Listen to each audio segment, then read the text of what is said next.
पहले तो ये बताओ कि वो एक क्वेश्चन दिया था कल एंड में, वो मैंने पिछले वीडियो के साथ लिंक भी किया था, क्वेश्चन आपके ग्रुप पे भी डाल दिया था, उसका आंसर भी लिख दिया था, वो हो गया कि नहीं हुआ? तो उस पे भी सेम आंसर कैसे आ रहा है? जो 180 डिग्री तक पहुंचाने का जो आंसर आया वही 270 डिग्री तक का कैसे आया? ये एक्सिस ऑफ रोटेशन था, ये था आपका एक्सिस ऑफ रोटेशन, एंड ये एक लूप था, करंट कैरिंग लूप, और यहां हमने एक मैग्नेटिक फील्ड लगा रखा था। ये अभी स्टेबल इक्विलिब्रियम पोजीशन में था। इसको यहां से भगाना चाहोगे तो आपको वेलोसिटी देनी पड़ेगी क्योंकि उल्टा आना चाहेगा। तो हमने 90 डिग्री तक का किया पहले सोल्व, फिर 180 डिग्री तक का किया, फिर 270 डिग्री पे 180 वाला ही आंसर क्यों है? रीजन दो इसका। मैं समझाता हूं, देखिए सपोज कीजिए बी इधर है, वैसे तो बी बाहर है, मैं उसको ऐसे बना रहा हूं। इनिशियली पीएम और बी दोनों सेम डायरेक्शन में है और ये स्टेबल इक्विलिब्रियम पोजीशन में है। अब ये बोला गया है कि पीएम को 90 डिग्री तक टर्न कराना है, तो आपने कुछ वेलोसिटी दी, वो धक्का खाते खाते यहां तक पहुंचा, उल्टा जा रहा होगा, वेलोसिटी कम हो रही होगी क्योंकि टॉर्क क्यों लगेगा? टॉर्क पी को बी की तरफ लाने के लिए लगेगा, तो वो हमेशा वेलोसिटी को कम करवाएगा, एंगुलर वेलोसिटी को, बस वो वहां तक पहुंचा के, और यहां काइनेटिक एनर्जी जीरो करके हमने ओमेगा निकाल दिया। 180 डिग्री तक का किया तो इसे यहां से यहां तक पहुंचा दिया, लेकिन हर वक्त टॉर्क क्यों लगता रहेगा उसको वापस लाने के लिए।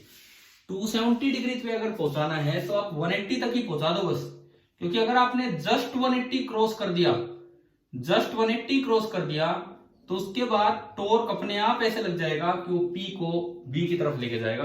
तो 180 से 270 तक ले जाने के लिए आपको एनर्जी देने की जरूरत नहीं है। क्या ये समझ में आया? यहां तक समझ में आया उस सवाल का, पिछले लेक्चर का? अब 180 तक पहुंचाने के लिए जो एंगुलर वेलोसिटी आई थी वो आई थी √80, है ना? यही आंसर आया था उसमें, √80 रेडियन पर सेकेंड।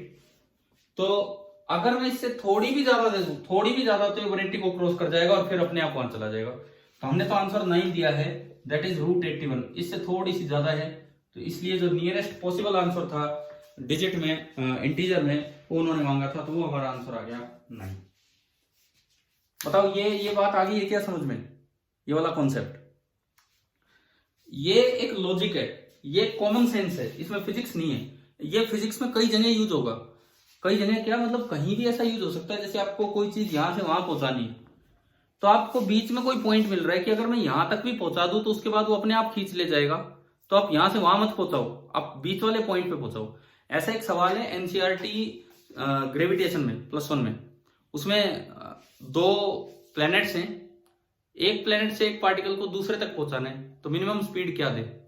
तो उसमें दूसरे तक पहुंचाने के लिए एनर्जी कंजर्वेशन नहीं लगाना, बीच में एक नल पॉइंट होगा कि आप बस वहां तक पहुंचा दो, उसके बाद दूसरे का फील्ड हावी हो जाएगा और वो अपने आप खींच ले जाएगा।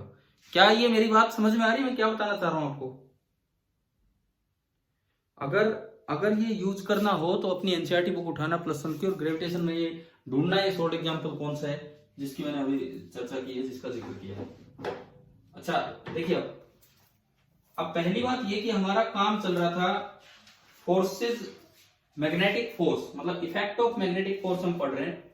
आपके एनसीईआरटी फर्स्ट चैप्टर में तो दोनों ना, सॉरी, इसमें ये जो चैप्टर चल रहा है मूविंग चार्ज एंड मैग्नेटिज्म, इसमें तो दोनों पार्ट है, इफेक्ट भी है, जनरेशन भी है। अभी हम जनरेशन पे आए नहीं है, इफेक्ट पे ही हैं। अच्छा, साथ ही साथ आज तो चलो शाम को तो टेस्ट है फर्स्ट चैप्टर का, लेकिन कल के लिए मैं आपको होमवर्क अभी बता देता हूं कि जो आज की क्लास के बाद एटलीस्ट आपको ट्राई कर लेना है। देखिए एचसी वर्मा बुक में एक चैप्टर है मैग्नेटिक फील्ड नाम से, एक चैप्टर है chapter 34 magnetic field, HCV chapter 34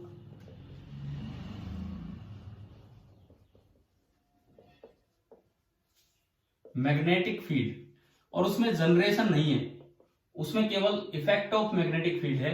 तो आपका होमवर्क ये है कि कल तक मतलब संडे तक आप एटलीस्ट उसमें ये करके रखें, objective first and objective second.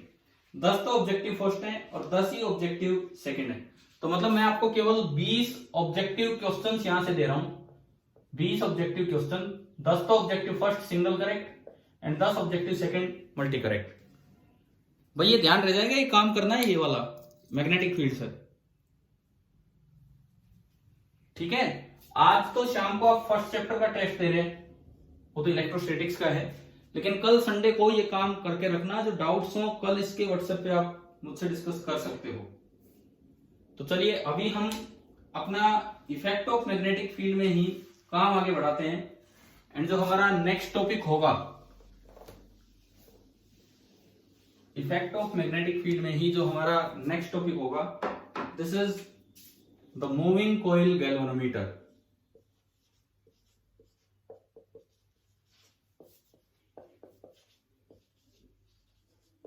ये हमारा नेक्स्ट टॉपिक है, the moving coil galvanometer.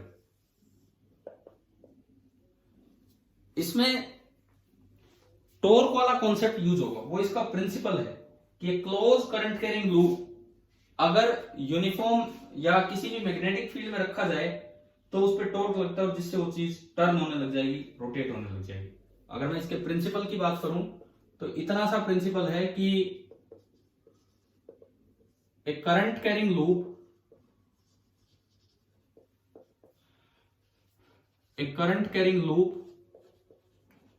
when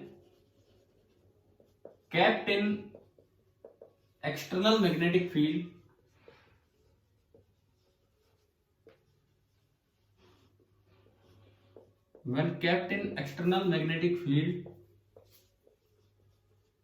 experiences a torque। तो उस पर एक टॉर्क लगता है, जो बीना साइन थीटा हम पढ़ भी चुके थे पीछे, एम क्रॉस बी या पी एम क्रॉस बी, वो वाला। अब देखिए इसकी कंस्ट्रक्शन क्या है, इसमें किस तरह का अरेंजमेंट बनाया जाता है और कैसे मूविंग कॉइल गैल्वेनोमीटर काम करेगा। इसमें एक सिलेंड्रिकल सॉफ्ट आयरन कोर लिया जाता है।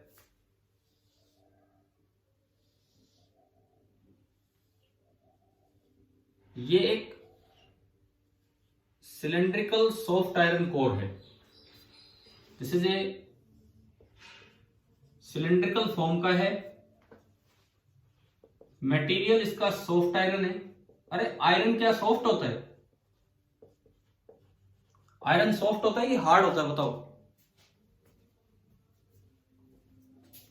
फिर ये सॉफ्ट आयरन कहां से आ गया? ये कौन सा आयरन है? सॉफ्ट आयरन है। ये भी हार्ड ही होता है, मैकेनिकली तो ये हार्ड होता है, मैग्नेटिकली ये सॉफ्ट होता है। अब मैग्नेटिकली सॉफ्ट क्या होगा, ये अगले चैप्टर में, जहां अर्थ मैग्नेटिज्म एंड मतलब इसी टेस्ट का सिलेबस होगा, लेकिन एनसीईआरटी के अगले चैप्टर में वहां हम पढ़ रहे होंगे कि हार्ड आयरन और सॉफ्ट आयरन में क्या डिफरेंस है, मैग्नेटिकली डिफरेंस होता है। तो ये एक सिलेंड्रिकल सॉफ्ट आयरन कोर है, इसके ऊपर एक कॉइल लपेट दी जाएगी कई टर्न्स की। इस सिलेंड्रिकल सॉफ्ट आयरन कोर पे इस तरह से एक कॉइल लपेट दी जाती है यूं, और ये कई टर्न्स बना दिए जाएंगे यहीं पे आसपास अगल बगल। तो ये हम एन टर्न्स की एक कॉइल है, जिसमें अगर करंट फ्लो करेगा तो कुछ होगा, वो हम देखेंगे किस तरह से क्या होना है। अच्छा, इसके बाहर एक स्पेशल मैग्नेट के दो पोल्स लगाए जाते हैं एक्सटर्नल फील्ड दिखाने के लिए। This is north pole, this is south pole. ये एक ही मैग्नेट के दो पोल है, जैसे हॉर्सशू टाइप मैग्नेट है वैसे इसमें इलेक्ट्रोमैग्नेट बनाया जाता है, करंट आएगा तो ये मैग्नेट की तरह काम करेगा। लेकिन हम मान लेते हैं कि हॉर्सशू टाइप मैग्नेट है, ये नीचे की तरफ जुड़ा हुआ है, तो एक मैग्नेट के दो पोल्स हैं। अब आप यूं बताओ, एक मैग्नेट में जो फील्ड होता है वो मैग्नेट के अंदर तो होता है साउथ से नॉर्थ, मैग्नेट के बाहर होता है नॉर्थ से साउथ। तो इस डायग्राम में बताओ कि फील्ड लेफ्ट से राइट होगा, राइट से लेफ्ट होगा, किधर होगा? फील्ड लेफ्ट से राइट होगा, राइट से लेफ्ट होगा, किस साइड होगा बताओ? नॉर्थ से साउथ, लेफ्ट टू राइट, क्योंकि मैं कह रहा हूं कि ये मैग्नेट के बाहर का हिस्सा है। ये मैग्नेट के अंदर फील्ड लाइन होंगी साउथ से नॉर्थ एंड मैग्नेट के बाहर होंगी नॉर्थ से साउथ। तो यहां जो फील्ड होगा वो लाइंस इधर की तरफ जानी चाहिए, यहां जो फील्ड होगा वो लाइंस इधर की तरफ जानी चाहिए, मैग्नेटिक फील्ड इधर की तरफ होगा।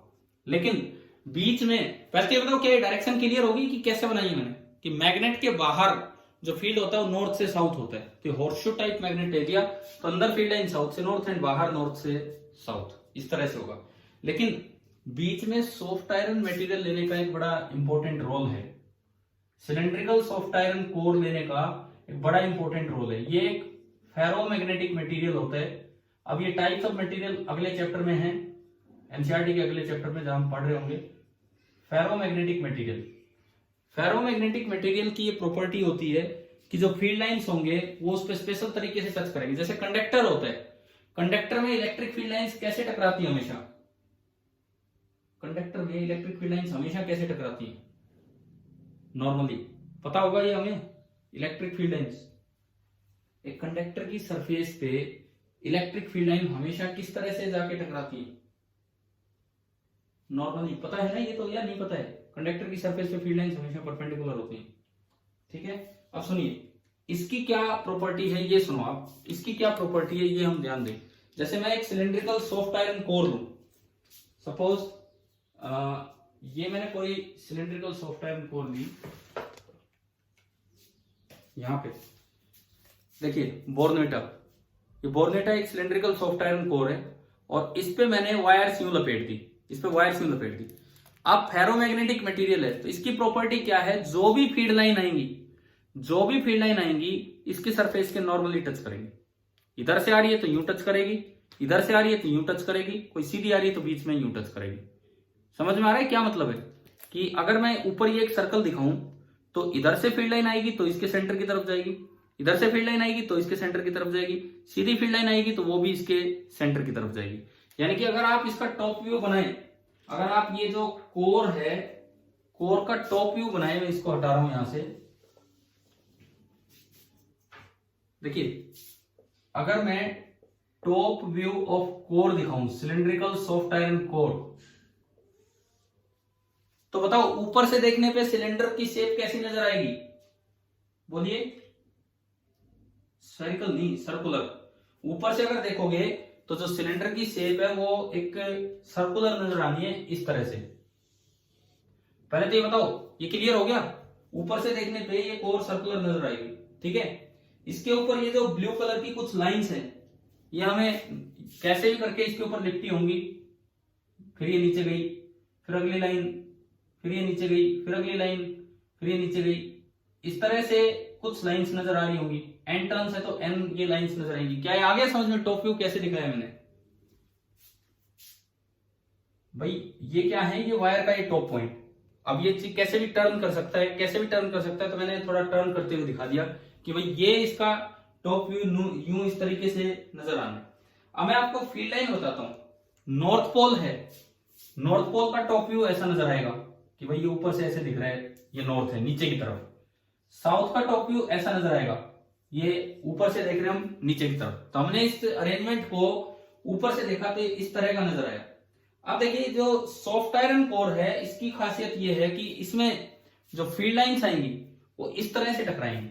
यहां से फील्ड लाइन आई तो यूं, यहां से फील्ड लाइन आई तो यूं, यहां से फील्ड लाइन आई तो यूं, इसी तरह से यहां से फील्ड लाइन निकलेगी तो यूं निकलेगी, यहां से फील्ड लाइन निकलेगी तो यूं निकलेगी, यहां से फील्ड लाइन निकलेगी तो यूं निकलेगी। क्या एक कंडक्टर टाइप बात होगी है या नहीं?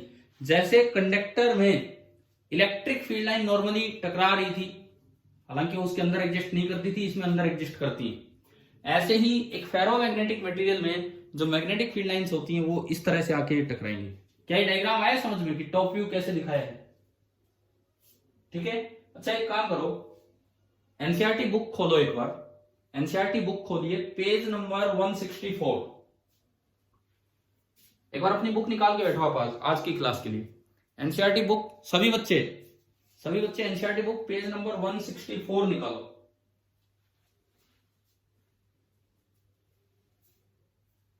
हाँ जी निकाल ली बुक। 164 पेज नंबर 164 163, यहां ये टॉपिक है। एक बार बुक में ये निकालिए, पेज नंबर 163 164। 163 पे सबसे नीचे देखो टॉपिक नंबर 4.11 4.11 11th टॉपिक है द मूविंग कॉइल गैल्वेनोमीटर। अभी बोलिए मिल गया है कि नहीं? हाँ भाई आज की क्लास अब एनसीईआरटी के साथ चलेगी, कई चीजें यहां से हम लेके चलेंगे। क्या ये आपको समझ मिल गया सभी को बुक में? कहां है ये टॉपिक? तो पेज नंबर 164 पे डायग्राम देखो, इन्होंने खाली टॉप व्यू दिखाया है। पेज नंबर 164 पे डायग्राम देखो, इससे ये वाला डायग्राम, इससे भी अच्छा वो डायग्राम आपको दिख रहा होगा। समझ में आया क्या दिखाना चाह रहे हैं वो? हाँ जी भाई, ये बताओ, ये समझ में आया ये टॉप व्यू कैसे उन्होंने दिखाया है, क्या है ये अरेंजमेंट? इस फील्ड को नाम दिया जाता है रेडियल फील्ड। रेडियल फील्ड क्यों? क्योंकि हमेशा रेडियस के अलोंग है। आप कहीं भी फील्ड लाइन देखोगे, कहीं भी फील्ड लाइन देखोगे, इसकी सरफेस पे हमेशा सेंटर की तरफ जा रही है, तो ऐसे फील्ड को नाम दिया जाता है रेडियल फील्ड। तो एक पहला सवाल, पहला इंपॉर्टेंट क्वेश्चन यहाँ ये आता है कि what is the importance of cylindrical soft iron core in a moving coil galvanometer? बताओ, सिलेंड्रिकल सॉफ्ट आयरन कोर का मेन काम क्या है? कैसा फील्ड फैलाना? कैसा फील्ड फैलाना? Radial field. दूसरी बात, फेरोमैग्नेटिक मटेरियल लेने से फील्ड काफी बढ़ जाता है। रेडियल फील्ड फैलाना प्लस स्ट्रॉन्ग फील्ड फैलाना, ये बात अभी आप याद रख लेना। जब टाइप्स ऑफ मटेरियल अगले पार्ट में पढ़ेंगे तो हम सीख रहे होंगे। यानी कि सिलेंड्रिकल सॉफ्ट आयरन कोर लेने के दो फायदे हैं कि रेडियल फील्ड फैलाना और एक स्ट्रॉन्ग फील्ड फैलाना। इस सवाल को यूं भी पूछ लिया जाता है कि रेडियल फील्ड कैसे जनरेट किया जाता है मूविंग कॉइल गैल्वेनोमीटर में। तो ज्यादातर बच्चे 80% बच्चे ना जो पेपर में आंसर देके आते हैं वो ये देके आते हैं भाई ऐसे स्पेशल पोल्स लेके, वो ये आंसर दे आते हैं कि स्पेशल पोल्स लेके। स्पेशल पोल्स लेके नहीं फैलता रेडियल फील्ड। रेडियल फील्ड में स्पेशल पोल्स का कोई रोल नहीं है। रोल किसका है? मेनली किसका रोल है? सिलेंड्रिकल सॉफ्ट आयरन कोर का। तो इसके दो पर्पज है, एक तो रेडियल फील्ड फैलाना, एक स्ट्रॉन्ग फील्ड फैलाना। अब क्योंकि आपने बुक तो निकाल ही दी है, देखो इसके साथ साथ चलेंगे, अच्छे से टॉपिक कवर होगा। अच्छा, इसका सेकंड पार्ट मैं आपको करवा चुका, conversion of galvanometer into voltmeter, conversion of galvanometer into ammeter. क्या हमने पिछले चैप्टर में पढ़ लिए कि नहीं ये टॉपिक्स? हाँ, तो वो इसका सेकंड पार्ट है। तो आज ये मूविंग कॉइल गैल्वेनोमीटर कंप्लीट हो जाएगा। देखते हैं कैसे है। देखिए अपनी बुक में देखो पेज नंबर 163 पे ये लिखता है, मैं पढ़ रहा हूं, आप थोड़ा ध्यान से देखना। Currents and voltages in circuits have been discussed extensively in chapter 3। ये कह रहा है करंट और वोल्टेज, करंट इलेक्ट्रिसिटी वाले चैप्टर में खूब डिस्कस हो चुका, but how do we measure them? परंतु वहां उस चैप्टर में एनसीईआरटी में ये डिस्कशन नहीं हुआ कि वोल्टमीटर और एमीटर भी कोई चीज है।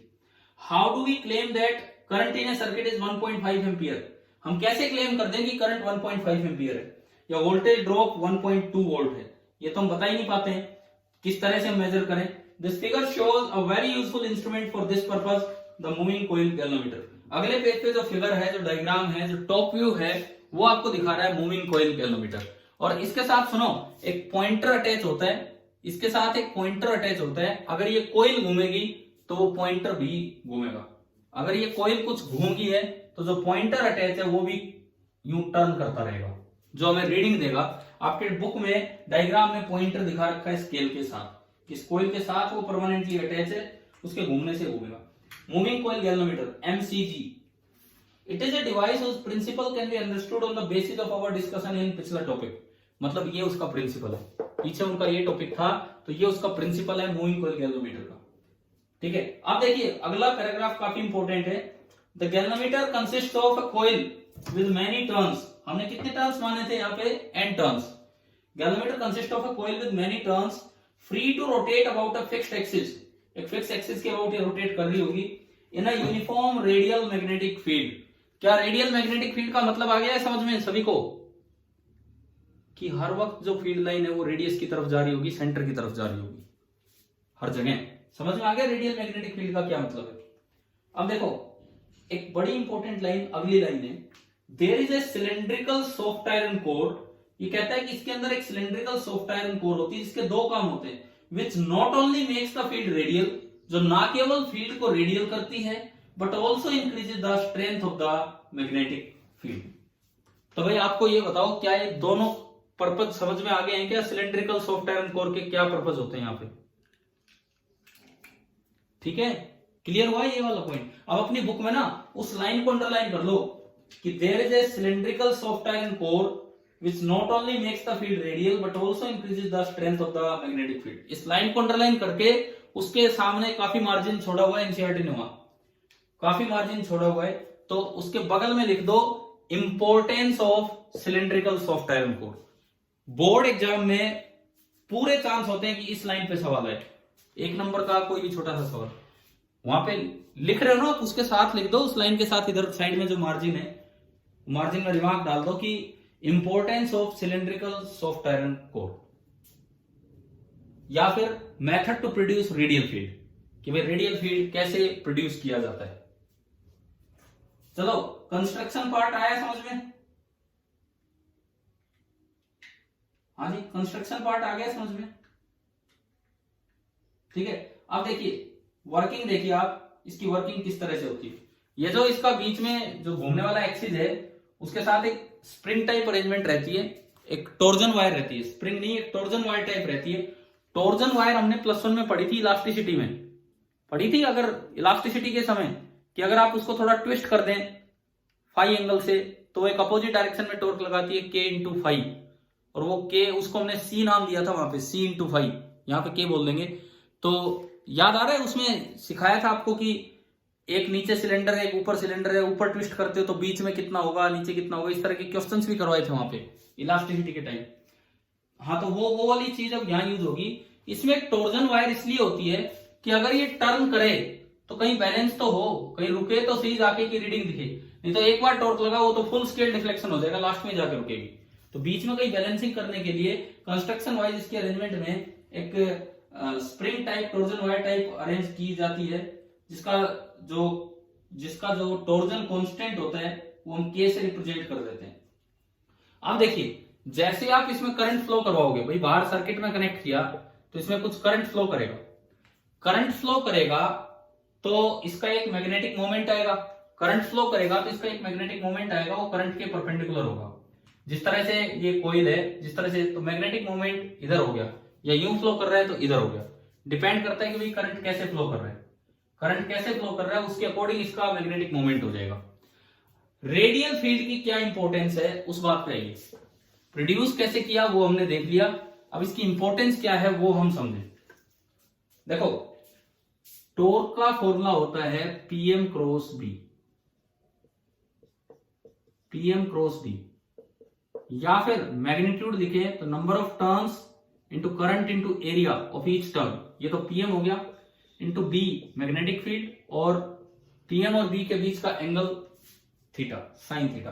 तो ये हमारा टॉर्क बन जाता है बिना साइन थीटा, ये हमारा टॉर्क बनता है बिना साइन थीटा, इस तरह से।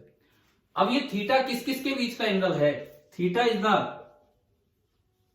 Angle between B vector and PM vector, और PM वेक्टर होता है लूप के परपेंडिकुलर, PM वेक्टर होता है लूप के परपेंडिकुलर। ये तो हमने एरिया वेक्टर की डायरेक्शन में ही होता है PM वेक्टर। PM वेक्टर की जो डायरेक्शन होती है वो same direction as that of area, as that of area, as that of area का मतलब है परपेंडिकुलर टू लूप। और B वेक्टर क्योंकि रेडियल फील्ड है, क्योंकि रेडियल फील्ड है, तो आप कहीं भी देख लो ये लाइन इसके प्लेन के पैरेलल जा रही है, यहां देखो ये लाइन भी इसके प्लेन के पैरेलल जा रही है, तो रेडियल फील्ड होने का मतलब है कि जो B वेक्टर होगा this will be parallel to the plane of loop. एक बात देखो, क्या एक चीज आपको समझ में आ रही है कि थीटा की वैल्यू फिक्स है? इनको देख के बताओ थीटा कितना है, इनको देख के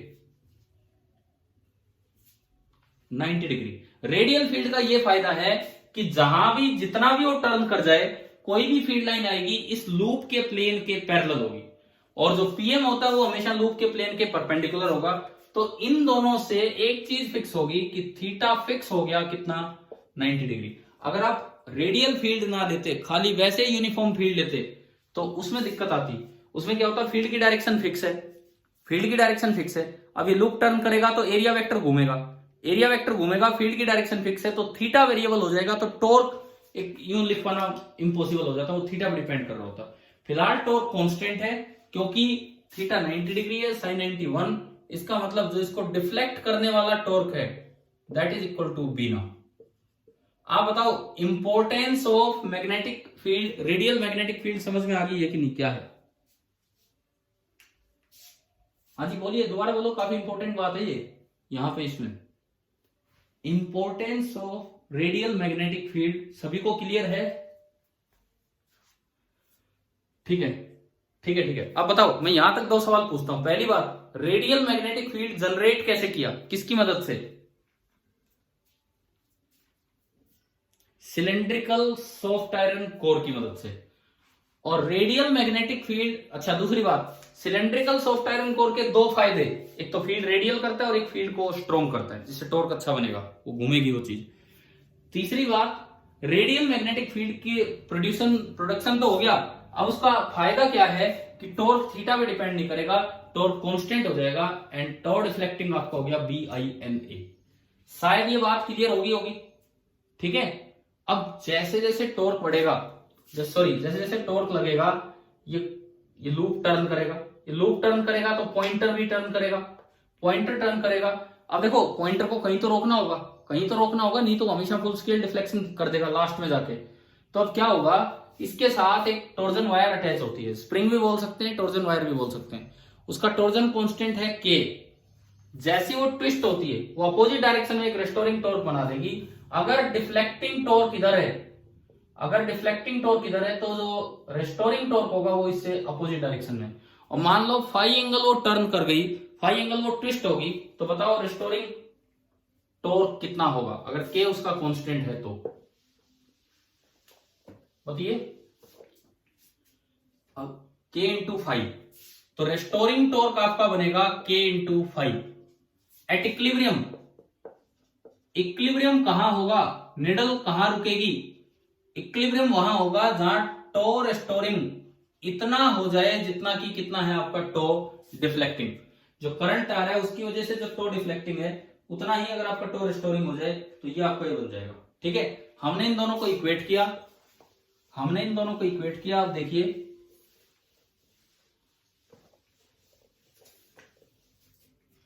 to restoring that is K into 5 and tau deflecting BINA। अभी बताओ क्या आपको ये वर्किंग समझ में आ रही कि कैसे हमने इक्वेशन बनाई मूविंग कॉइल गैल्वेनोमीटर की? आगे समझ में?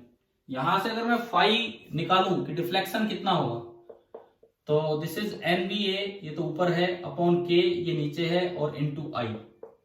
क्या इनमें से कोई चीज I पे डिपेंड कर रही है? ये जो ब्रैकेट में लिखा है NBA अपॉन K, क्या ये I पे डिपेंड कर रही है क्या कोई भी इनमें से चीज? नहीं कर रही, क्योंकि वो करंट अलग है, ये बी पोल्स का फील्ड है, ये अलग फील्ड है, नंबर ऑफ टर्न्स अलग है, ये अलग है, के अलग है। इसका मतलब ये चीज कांस्टेंट की तरह काम करेगी इस गैल्वेनोमीटर के लिए। This is constant for this galvanometer. इसका मतलब हम कह सकते हैं कि phi is directly proportional to I, और इससे ये और पता लगता है कि जो स्केल होगा वो लीनियर होगा। फाई डायरेक्टली प्रोपोर्शनल टू आई का क्या मतलब है कि जो स्केल होगा वो लीनियर होगा। मतलब कि अगर करंट डबल हुआ तो डिफ्लेक्शन डबल होगा, करंट 3 गुना हुआ तो डिफ्लेक्शन 3 गुना होगा। तो आपसे एक छोटा सवाल यहाँ पे ये पूछा जा सकता है कि मूविंग कॉइल गैल्वेनोमीटर का स्केल लीनियर होता है या नॉन लीनियर होता है? तो कैसा होगा, समझ में आ गया और क्यों होगा? क्लियर है ये चीज? बताओ ये यहां तक आया कि नहीं आया समझ में? ठीक है, अब यहां पे दो टर्म्स डिफाइन होंगी, सेंसिटिविटीज, दो अच्छी टर्म्स यहां पे, दो टर्म्स डिफाइन होंगी सेंसिटिविटीज। एक को बोलते हैं वोल्टेज सेंसिटिविटी, एक को बोलते हैं करंट सेंसिटिविटी। देखो अब सेंसिटिविटी का मतलब देखिए क्या होता है क्या नहीं होता है। ये तो हमारी इक्वेशन आ गई हमारे पास, वो हम बचा के रखें कि भाई phi is equal to this thing. Sensitivity का मतलब सुने, सबसे पहले मैं अगर आपको बताऊं, sensitivity as a physical quantity का मतलब होता है कि डिफ्लेक्शन पर यूनिट करंट या डिफ्लेक्शन पर यूनिट वोल्टेज। मान लो मैं आपको बताऊं करंट सेंसिटिविटी, सपोज कीजिए पहली टर्म आपने ली करंट सेंसिटिविटी, सिंबल इसका आई के नीचे एस, इस तरह से। करंट सेंसिटिविटी का मतलब है कि अगर ये कोई गैल्वेनोमीटर है, गैल्वेनोमीटर में निडल बीच में होती है कि साइड में होती है? गैल्वेनोमीटर में निडल बीच में, बिल्कुल बीच में होती है, 0 मार्क, वो इधर भी जा सकता है इधर भी। आपने इसमें आई करंट फ्लो करवाया और उससे मान लो ये फाई एंगल टर्न कर गया, निडल फाई एंगल टर्न कर गई, तो करंट सेंसिटिविटी का मतलब है डिफ्लेक्शन पर यूनिट करंट, कि यूनिट करंट भेजने पे कितना डिफ्लेक्शन होता। तो आई करंट भेजने पे अगर फाई डिफ्लेक्शन हुआ है तो यूनिट करंट भेजने पे कितना डिफ्लेक्शन होता, फाई अपॉन आई। ये जो टर्म होती है फाई अपॉन आई, इसे बोलते हैं करंट सेंसिटिविटी ऑफ गैल्वेनोमीटर। वहां से देख के बताओ कि फाई अपॉन आई कितना आ रहा है, यहां से देख के एन बी ए अपॉन के। एन तो है नंबर ऑफ टर्न्स, बी है वो रेडियल फील्ड कितना है, ए एरिया ऑफ ईच टर्न, और के उस टॉर्जन वायर का कांस्टेंट कितना है, या उसका स्प्रिंग कांस्टेंट बोल दो, या आईएस है। आईएस की यूनिट बताओ आप, एसआई यूनिट, एसआई यूनिट। इसको देखो, एंगल की यूनिट क्या होती है, रेडियन, और करंट की एम्पियर, तो इसकी यूनिट होगी रेडियन पर एम्पियर। इसका डायमेंशनल फॉर्मूला बताओ क्या होगा, करंट सेंसिटिविटी का डायमेंशनल फॉर्मूला, हाँ ए इनवर्स, क्योंकि एंगल तो डायमेंशनलेस होता है और करंट का आप ये बोल सकते हैं, तो इसका जो डायमेंशनल फॉर्मूला है वो सिंपली आया ए इनवर्स। पहली टर्म समझ में आ गई, करंट सेंसिटिविटी क्या होती है। अब देखो दूसरी टर्म, ऐसी ही दूसरी टर्म है वोल्टेज सेंसिटिविटी।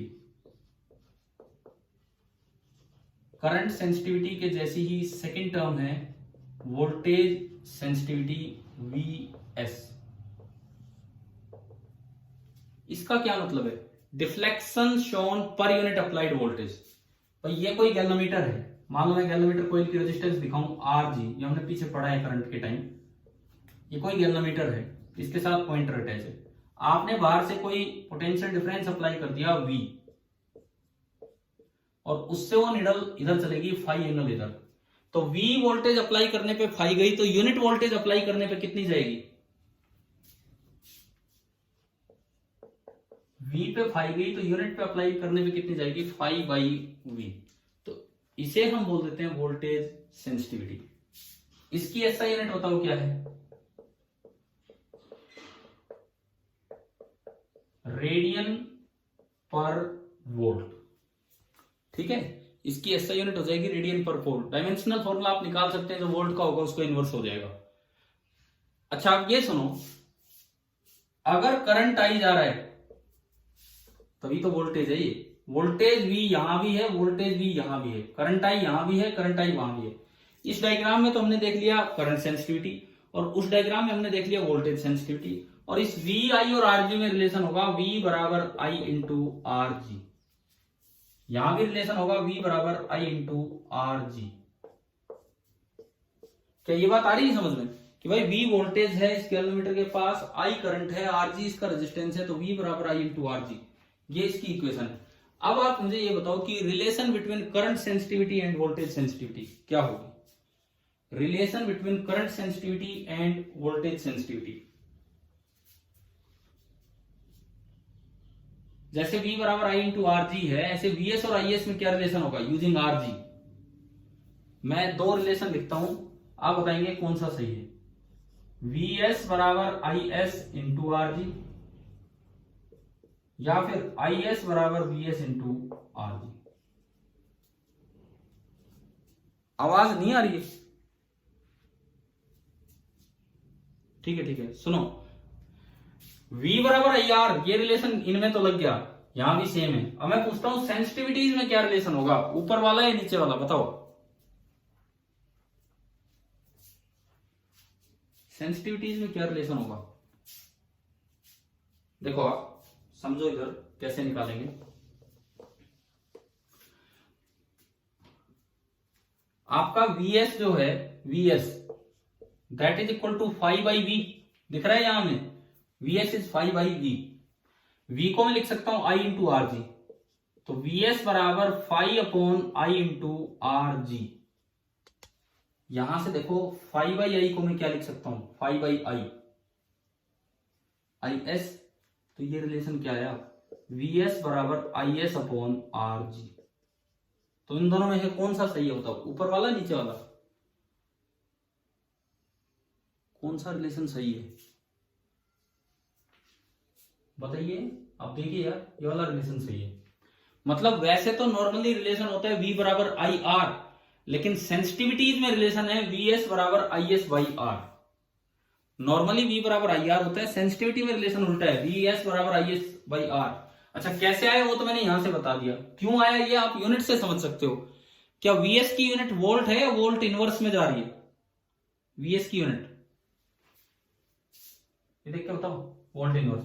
और IS की यूनिट करंट नहीं है, करंट किस में जा रहा है? इनवर्स में जा रहा है।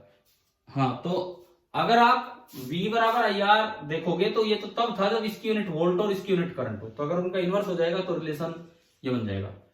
तो बताओ ये गलती है जो बच्चे कर जाते हैं, वो यही रिलेशन सेंसिटिविटीज में लगा जाते हैं, जबकि ये वाला रिलेशन नहीं है, सेंसिटिविटी में ये होगा। हाँ जी भाई, क्लियर हुआ, समझ में आया ये चीज? ठीक है। अब देखो फाइनली अगर मैं फॉर्मूले इकट्ठे करूं इन दोनों के, करंट सेंसिटिविटी के और वोल्टेज सेंसिटिविटी के, दोनों के अगर मैं फॉर्मूले इकट्ठे करूं तो करंट सेंसिटिविटी फाई एस, जिसको हमने लिखा phi by I I S, बताओ एन बी ए और के की टर्म्स में क्या फॉर्मूला आया था इसका? आई एस का क्या फॉर्मूला बना था एन बी ए और के की टर्म्स में? एन बी ए बाई के। अब मैं बात करूं voltage sensitivity, phi by B, I S और आरजी की टर्म्स में क्या फॉर्मूला बना था? आई एस इंटू आरजी या I S by RG? I S by RG. और अगर आप आई एस की वैल्यू पुट करें N B A upon K, तो वी एस आएगा N B A upon K R G. ये इसका फॉर्मूला आ गया और ये इसका फॉर्मूला। अब एक बड़ा अच्छा सा सवाल जो काफी बार जिक्र हो चुका उस सवाल का भी, और ये एनसीईआरटी में एक लाइन है, आप एक बार पेज नंबर 165 पे आओ भाई, बुक खोली हुई है ना आपने, पेज नंबर 165 पे देखो कहीं इक्वेशन 4.40 नजर आ रही है? पेज नंबर 165 पे कहीं बीच में इक्वेशन 4.40 नजर आ गई? उसके जस्ट पास, उसके जस्ट बाद एक लाइन है, an interesting point two note. ठीक है, सबसे पहले तो इस लाइन को अंडरलाइन कर दो, फिर मैं समझाता हूं क्या है। An interesting point two note is that increasing the current sensitivity may not necessarily increase the voltage sensitivity। ये एक अच्छा सवाल है जो एग्जाम में कहीं ना कहीं बना के दे दिया जाता है, ऑप्शंस में भी और वैसे थ्योरेटिकल पेपर्स में भी। हाँ जी, कर दिया होगा अंडरलाइन। अब पढ़िए इस लाइन को, an interesting point two note is that increasing the current sensitivity may not necessarily increase the voltage sensitivity। भाई करंट सेंसिटिविटी और वोल्टेज सेंसिटिविटी में रिलेशन क्या है? Vs बराबर IS अपॉन आर जी। आपका रिलेशन है Vs बराबर IS अपॉन आर जी। क्या इसको देख के लग रहा है कि Vs is directly proportional to IS? क्या इसको देख के लग रहा है ना कि Vs is directly proportional to IS? क्योंकि ये ऊपर है, ये ऊपर है, तो अगर इसको बढ़ाओगे तो ये बढ़ना चाहिए, परंतु ये कहता है कि जरूरी नहीं है। An interesting point two note is that increasing the current sensitivity may not necessarily increase the voltage sensitivity। ये कह रहा है कि अगर आप करंट सेंसिटिविटी को बढ़ाओगे तो जरूरी नहीं है कि वोल्टेज सेंसिटिविटी बढ़े। ये बात याद हो जाएगी। अब समझाता हूं मैं क्यों जरूरी नहीं है। देखो इधर सुनो, करंट सेंसिटिविटी बढ़ाने के क्या क्या तरीके हैं, तरीका सुनो। तरीका नंबर 1, आप वो टॉर्जन वायर ऐसी ले लो जिसका के कम हो। भाई इसको बढ़ाने का तरीका क्या है? पहला तरीका, आप टॉर्जन वायर ऐसी ले लीजिए जिसका के कम हो। अगर के कम करोगे तो के तो इसमें भी नीचे है और के इसमें भी नीचे है। अगर आपने के को कम करके नया गैल्वेनोमीटर लिया तो IS भी बढ़ेगा एंड VS भी बढ़ेगा। बताओ पहला तरीका आ गया समझ में? हाँ जी भाई, क्लियर है पहला मेथड कि आपने गैल्वेनोमीटर ही चेंज कर दिया, गैल्वेनोमीटर की मटेरियल ही चेंज कर दिया, तो इस मेथड से तो अगर आप IS बढ़ाओगे तो VS भी बढ़ेगा। दूसरा तरीका, आप पोल्स चेंज कर दो और बी को स्ट्रॉन्ग कर दो। आप पोल्स चेंज कर दो और बी को स्ट्रॉन्ग कर दो। अगर आप बी को स्ट्रॉन्ग करोगे तो बी यहां भी बढ़ेगा, बी यहां भी बढ़ेगा, तो IS भी बढ़ा एंड VS भी बढ़ा। परंतु वो पॉइंट कहता है कि ये जरूरी नहीं कि IS बढ़े तो VS बढ़े। तो ऐसा कौन सा केस होगा वो सुनो। IS बढ़ाने का तीसरा तरीका, आप क्या बढ़ा दो, क्या बढ़ा दीजिए आप, नंबर ऑफ टर्न्स। मान लो मैंने नंबर ऑफ टर्न्स डबल कर दी, नंबर ऑफ टर्न्स डबल की, बाकी किसी में कोई बदलाव नहीं किया, तो आईएस भी डबल हो गया। हाँ जी, यहां तक बात आई समझ में। नंबर ऑफ टर्न्स डबल करने पे आईएस डबल हो गया, यहां तक तो क्लियर है। अब उधर चलो वीएस में, नंबर ऑफ टर्न्स डबल करने से ना बी पे कोई फर्क पड़ा, ना हर एक टर्न के एरिया पे हो तो उसी के साइड में लिपटती गई, ना स्प्रिंग के स्प्रिंग कांस्टेंट पे, टॉर्जन वायर के कांस्टेंट पे। फर्क एक चीज पे पड़ा, अगर आपने नंबर ऑफ टर्न्स डबल की तो क्या वायर की लेंथ डबल होगी या नहीं, बताओ। उसी एरिया की टर्न्स, नंबर ऑफ टर्न्स आपने डबल कर दी तो क्या वायर की लेंथ डबल हो जाएगी या नहीं हो जाएगी, बोलिए। होगी। और resistance of the wire directly proportional होती है लेंथ के, रेजिस्टेंस ऑफ द वायर तो लेंथ के डायरेक्ट रोयल बाई ए से डायरेक्टली प्रोपोर्शनल है। तो अगर आप एन को डबल करोगे, एन को 2n करोगे तो जो आरजी था वो भी 2rg हो जाएगा। अब इस फॉर्मूले में देखो, एन भी डबल हुआ, आरजी भी डबल हुआ, 2 से 2 तो कट गया, क्या वीएस पे कोई फर्क पड़ा? यानी कि मैंने अगर एन बढ़ाया तो आईएस तो बढ़ा लेकिन वीएस सेम रहा, वीएस सेम रहा। तो बताइए क्या अब ये पॉइंट समझ में आ गया है कि नहीं? ये याद रखना है, ध्यान रखना है भाई, ये कैसे होता है। ठीक है, एक बार अपनी बुक में उसी के नीचे एक्सप्लेनेशन देख लीजिए, एक बार अपनी बुक में उसी के नीचे, बस फटाफट देखते ही समझ में आ जाएगा। इन्होंने बोला नंबर ऑफ टर्न्स एन की बजाय 2n कर दो, तो 5i तो डबल हो गया, लेकिन n to n करने पे जो रेजिस्टेंस है वो भी 2r होगी, तो 5i भी जो पहले था वही सेम रहा। तो इसका मतलब ये कहता है कि जरूरी नहीं कि आप करंट सेंसिटिविटी बढ़ाने के लिए जो मॉडिफिकेशन करो उससे वोल्टेज सेंसिटिविटी भी बढ़ जाए। क्या ये पॉइंट समझ में आया कि नहीं आया? ठीक है, अब इससे एक और अच्छा सवाल देखो, ये तो कई बार आ चुका, इस तरह का क्वेश्चन तो आ चुका कि भाई ये इंक्रीज होने पे इंक्रीज होना हो, लेकिन इससे एक और अच्छा सवाल बनता है। हमने पीछे ये पढ़ा है कि गैल्वेनोमीटर से अगर एमीटर बनाना हो तो शंट बहुत ही लो कनेक्ट कर दीजिए, और अगर गैल्वेनोमीटर से वोल्टमीटर बनाना है तो सीरीज में बहुत ही हाई रेजिस्टेंस कनेक्ट कीजिए। क्या करंट इलेक्ट्रिसिटी के लेक्चर्स में ये वाले लेक्चर अटेंड किए थे हमने, गैल्वेनोमीटर का कन्वर्जन किए थे ना? मैं दोबारा लिंक डाल दूंगा इसके बाद उन लेक्चर्स का, ताकि एक बार रिवीजन हो जाए, क्योंकि टॉपिक तो यहीं के हैं, वो पढ़े वहां थे, क्योंकि एचसी वर्मा में वो वहां दे रखे हैं, इस वजह से। अब एक सवाल ये बनता है, देखो, हाँ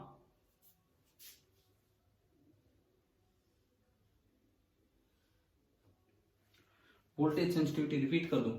अब रिपीटिशन का तो इतना टाइम नहीं है, मैं फटाफट बताता हूं, फिर आप ये वीडियो लेक्चर देख लेना। मैं दोबारा से जो अपलोड कर रहा हूँ, अभी तो लाइव क्लास चल रही है, आप वीडियो लेक्चर में देख लेना। देखिए, वोल्टेज सेंसिटिविटी का मतलब इतना सा था कि करंट आपने जब अप्लाई किया तो कुछ वोल्टेज भी तो अप्लाई कर रखी होगी, तभी तो करंट आया होगा। तो कितनी वोल्टेज आपने अप्लाई की, उससे कितना डिफ्लेक्शन हुआ, that deflection per unit applied voltage is known as voltage sensitivity. ये वोल्टेज सेंसिटिविटी होती है, इसका वोल्टेज सेंसिटिविटी का करंट सेंसिटिविटी से ये रिलेशन होता है, और इसका ये फॉर्मूला होता है, और ये कुछ मॉडिफिकेशंस थे। तो भाई जिस बच्चे का अगर ये मिस हुआ हो तो आप ये थोड़ी देर बाद, ये लेक्चर चल रहा होगा उसमें आप देख लेना, मतलब ये जब वीडियो लेक्चर की तरह आप अभी थोड़ी देर में देख लेंगे। अब सुनिए, आगे बढ़े। ठीक है, सुनो, इतना ही टाइम है, इतना ही टाइम है, इधर सुनिए, ये पूरा नहीं हो पाएगा नहीं तो। कि अगर एमीटर बनाना है, एमीटर बनाने का मतलब है करंट सेंसिटिविटी बढ़ा दो, और वोल्टमीटर बनाने का मतलब है वोल्टेज सेंसिटिविटी चेंज कर दो। एमीटर बनाने का मतलब है करंट सेंसिटिविटी चेंज कर दो, वोल्टमीटर बनाने का मतलब है वोल्टेज सेंसिटिविटी चेंज कर दो। क्या एक ही तरीके से दोनों चेंज होना जरूरी है? क्या मैं एक मेथड से एक चीज चेंज करूं तो क्या जरूरी है कि दूसरी चेंज हो? कोई जरूरी नहीं है।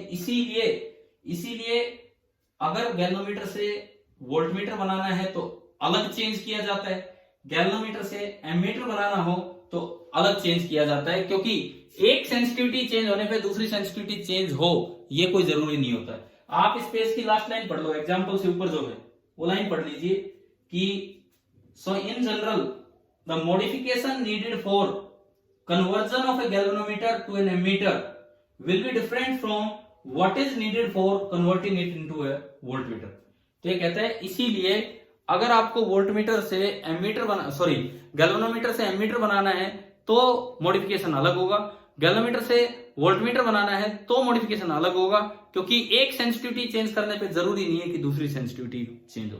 अब वो मॉडिफिकेशन क्या किए जाते हैं वो सुनिए। इसी पेज पे, पेज नंबर 165 पे साइड में जो मार्जिन है उसमें डायग्राम्स दिए हुए हैं आपकी बुक में, एनसीईआरटी बुक पेज नंबर 165। देखते चलो साथ साथ। साइड में जो डायग्राम है, ऊपर डायग्राम दिया है कि गैल्वेमीटर से एमीटर कैसे बनाया जाता है।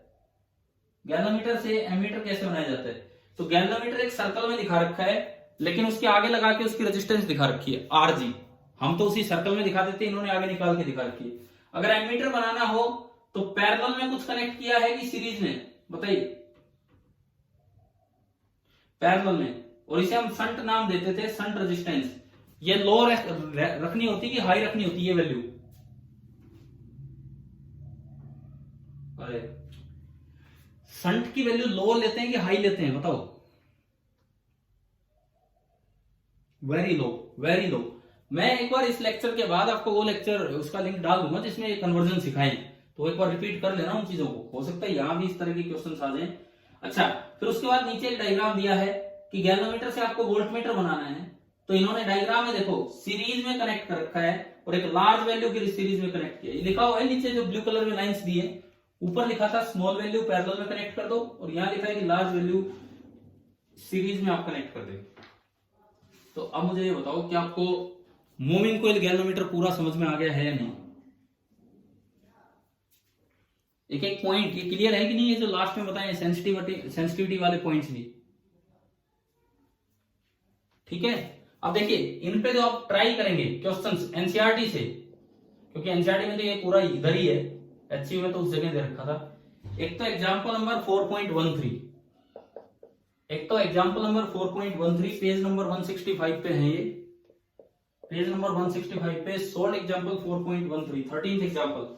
इसमें ये कन्वर्ट ही करवा रहा है, वो आप देख लेना कि किस तरह से कन्वर्ट करके और ये सब किया। अच्छा, फिर हम एक्सरसाइज में अगर आते हैं तो एक तो क्वेश्चन है पेज नंबर 169 पे, क्वेश्चन नंबर 10, इसमें सेंसिटिविटीज का जिक्र हो रहा है। पेज नंबर 169 पे एक्सरसाइज में क्वेश्चन नंबर 10 4.10 ये एक्सरसाइज का है, सेंसिटिविटीज का जिक्र हो रहा है, ये आप ट्राई करेंगे। अच्छा, उसके बाद